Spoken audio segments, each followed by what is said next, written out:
Halo, Assalamualaikum warahmatullahi wabarakatuh. Nama saya Muhammad Irfan Fadila dengan NIM 12240500089 dari Jurnalistik 4C. Jadi saya di sini akan menjelaskan tentang 25 teori komunikasi. Oke, yang pertama ada teori interaksi simbolik.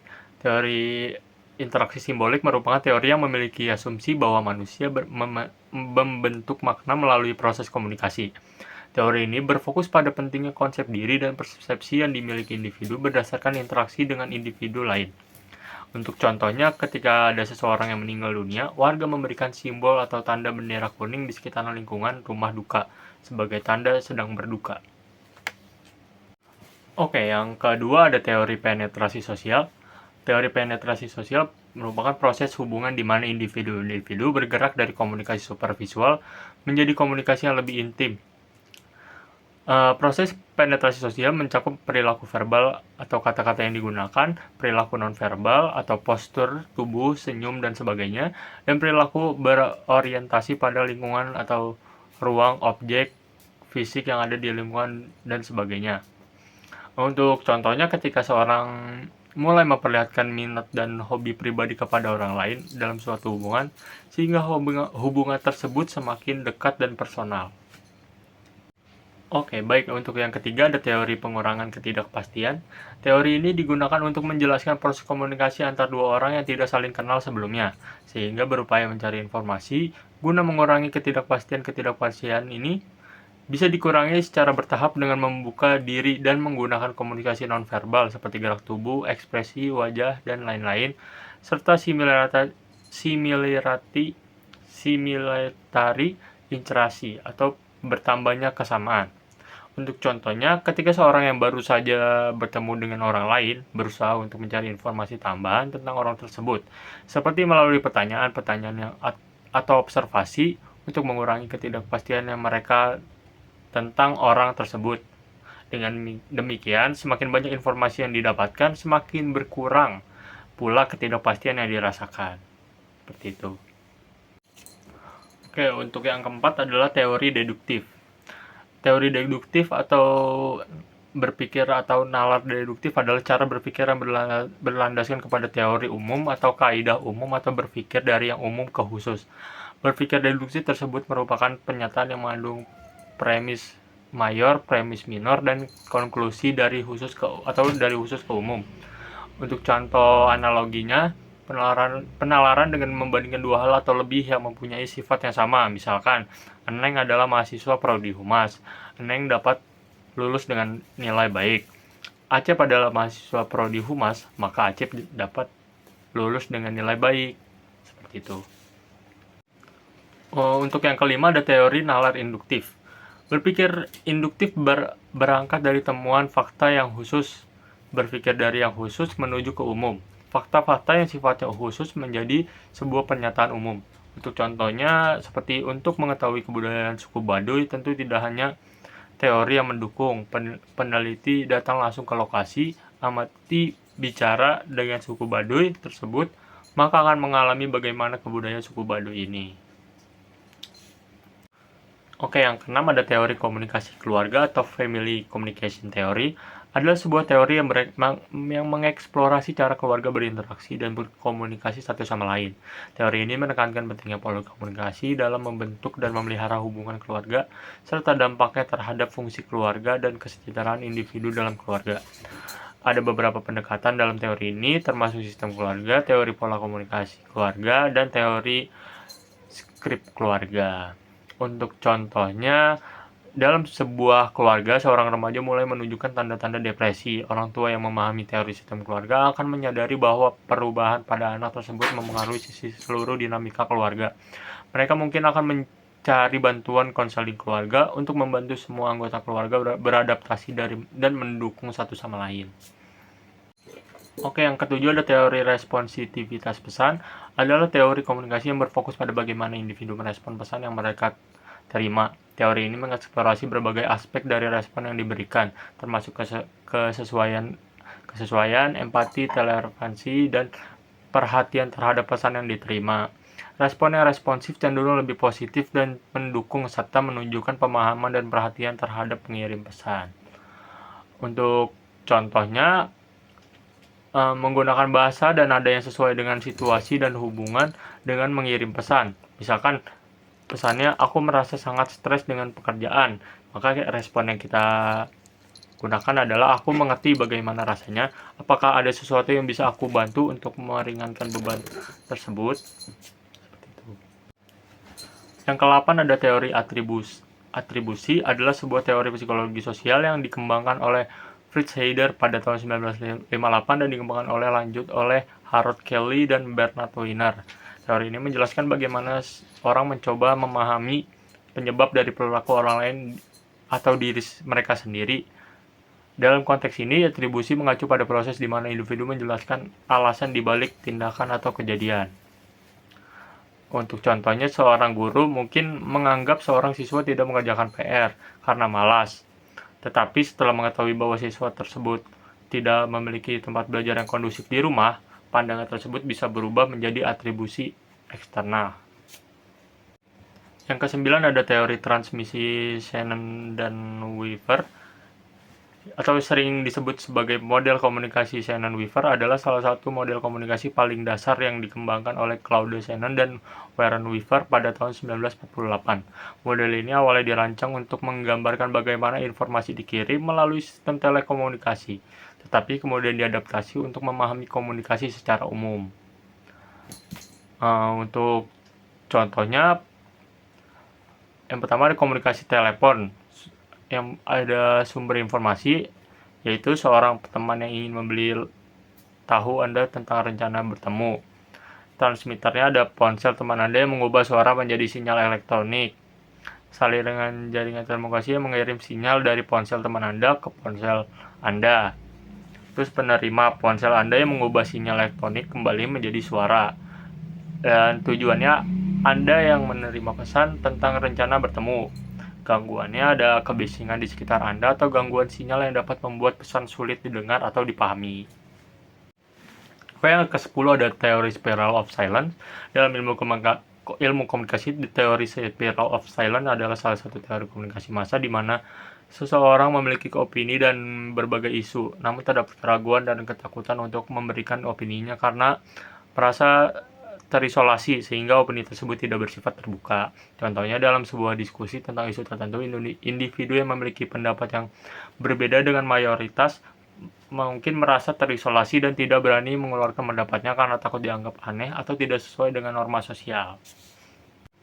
Yang ke-11 ada teori ekologi media. Ekologi media adalah kajian mengenai lingkungan media, ide bahwa teknologi dan teknik, mode penyampaian informasi, dan kode komunikasi memainkan peran utama dalam kehidupan manusia. Kemudian teori ekologi media adalah ilmu yang mempelajari mengenai bagaimana media dan proses komunikasi mempengaruhi manusia, baik dalam perasaan, emosi, dan nilai teknologi yang terpengaruh melalui teknologi baru. Contoh, penggunaan media sosial dapat mempengaruhi interaksi sosial dan hubungan antar individu. Yang ke-12 ada expectancy violation theory atau teori pelanggaran harapan. Adalah teori komunikasi yang menganalisis bagaimana individu merespon pelanggaran norma dan harapan sosial yang tidak terduga. Teori ini dikemukakan oleh Jude K. Burgon pada akhir tahun 1970-an dan berlanjut hingga tahun 1980-an dan 1990-an sebagai teori pelanggaran harapan nonverbal berdasarkan penelitian Burgon yang mempelajari proxemic. Contoh teori ini diterapkan dalam studi mengenai pelanggaran ruang pribadi dan bagaimana individu meresponnya. Sebagai contoh, pelanggaran ruang pribadi dapat terjadi saat seseorang terlalu dekat dengan orang lain, dan respon individu terhadap pelanggaran tersebut dapat bervariasi tergantung pada konteks dan hubungan antar individu. Yang ke-13 ada teori use and gratification. Teori ini menyatakan bahwa pengguna media memainkan peran yang aktif dalam memilih dan menggunakan media. Littlejohn menyatakan bahwa teori ini menekankan fokus pada individu halayak ketimbang pesan dari media itu sendiri. Contohnya, individu menggunakan media sosial seperti Facebook, Instagram, dan Twitter untuk memenuhi berbagai kebutuhan seperti untuk bersosialisasi, mencari informasi, menghibur diri, dan membangun identitas online. Yang ke-14 ada cultivation theory. Cultivation teori ini merupakan kerangka komunikasi dan sosiologi yang berpendapat bahwa paparan media dalam jangka panjang membentuk cara konsumen media memandang dunia serta berperilaku dalam kehidupan. Cultivation teori menjelaskan bahwa paparan secara berulang ke media dari waktu ke waktu mempengaruhi persepsi realitas sosial seseorang. Contoh, seseorang yang sering menonton acara kekerasan di televisi mungkin akan memiliki persepsi yang lebih tinggi tentang tingkat kekerasan di masyarakat daripada seseorang yang jarang menonton acara tersebut.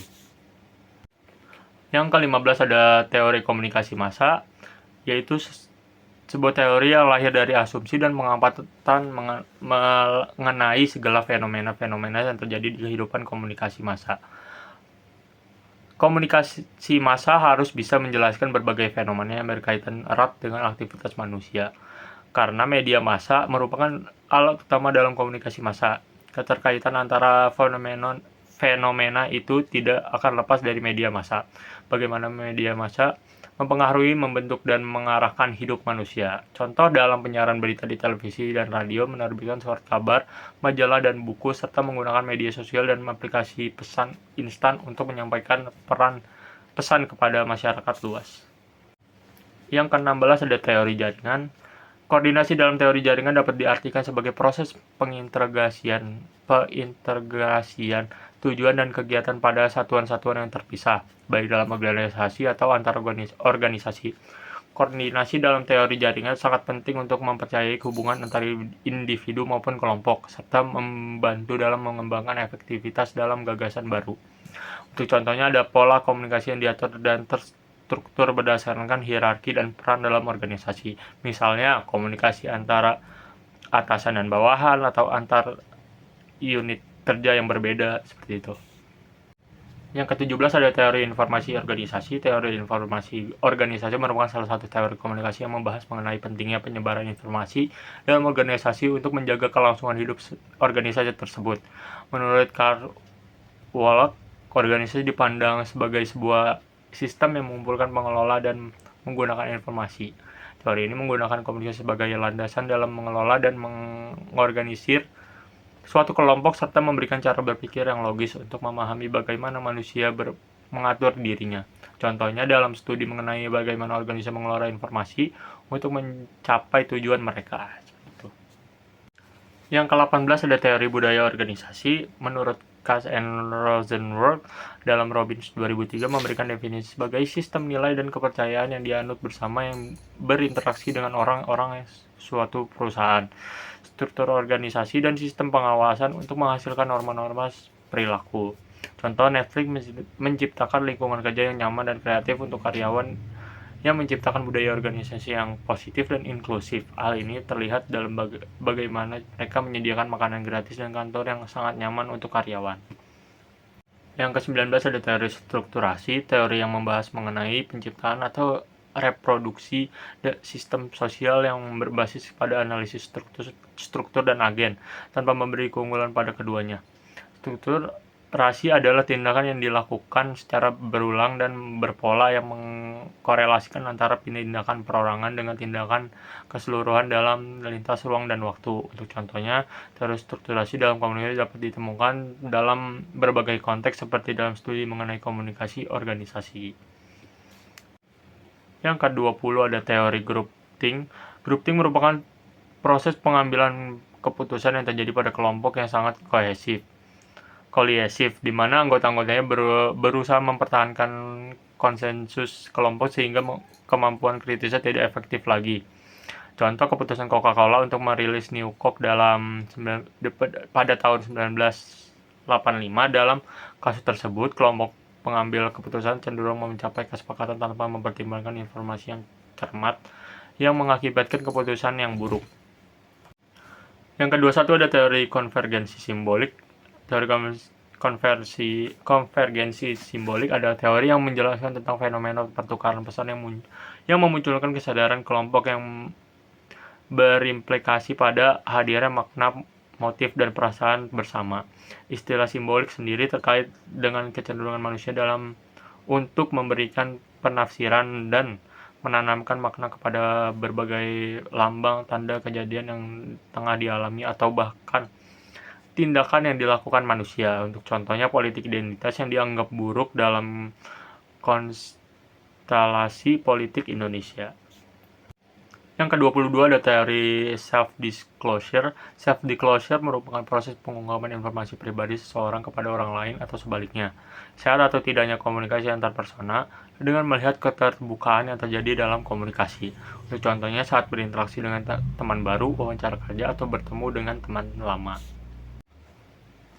Yang ke-23 ada teori dialektika nasional. Teori yang menggambarkan suatu hubungan yang terjadi dalam kehidupan manusia sebagai proses konstan dan bergerak dalam berhubungan. Ada kecenderungan saling menantang satu sama lain karena memaksakan suatu keinginan atau kehendak masing-masing. Untuk contohnya dalam hubungan pasangan suami istri di masa pandemi COVID-19, pandemi ini menciptakan ketegangan antara keinginan untuk saling mendekatkan diri dan keinginan untuk menjaga jarak guna menghindari penularan virus.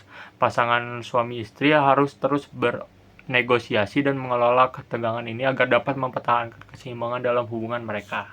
24 ada teori disonansi kognitif. Teori disonansi kognitif membahas mengenai perasaan ketidaknyamanan seseorang yang diakibatkan oleh pemikiran, sikap, dan perilaku yang tidak konsisten dan memotivasi seseorang untuk mengambil langkah untuk mengurangi ketidaknyamanan tersebut. Unsur kognitif adalah setiap pengetahuan, opini, atau apa yang dipercaya seseorang mengenai diri sendiri atau mengenai perilakunya. Contoh ketika kita sedang membuat keputusan. Yang terakhir atau yang ke-25 ada teori manajemen privasi komunikasi. Teori praktis yang didesain untuk menjelaskan isu-isu keseharian seperti yang digambarkan dalam kegiatan kita sehari-hari. Keseharian kita akan dipenuhi dengan negosiasi kompleks antara privasi dan keterbukaan. Contoh dalam pengelolaan informasi pribadi dalam hubungan pertemanan di media sosial, individu membuat keputusan tentang informasi pribadi yang mereka bagikan berdasarkan tingkat kedekatan atau kepercayaan dengan teman-teman mereka. Mereka berusaha untuk mengontrol informasi pribadi mereka agar tidak disalahgunakan atau disebar ke publik tanpa izin. Baik, segitu saja pemaparan dari saya tentang 25 teori komunikasi. Kurang lebihnya mohon maaf. Assalamualaikum warahmatullahi wabarakatuh.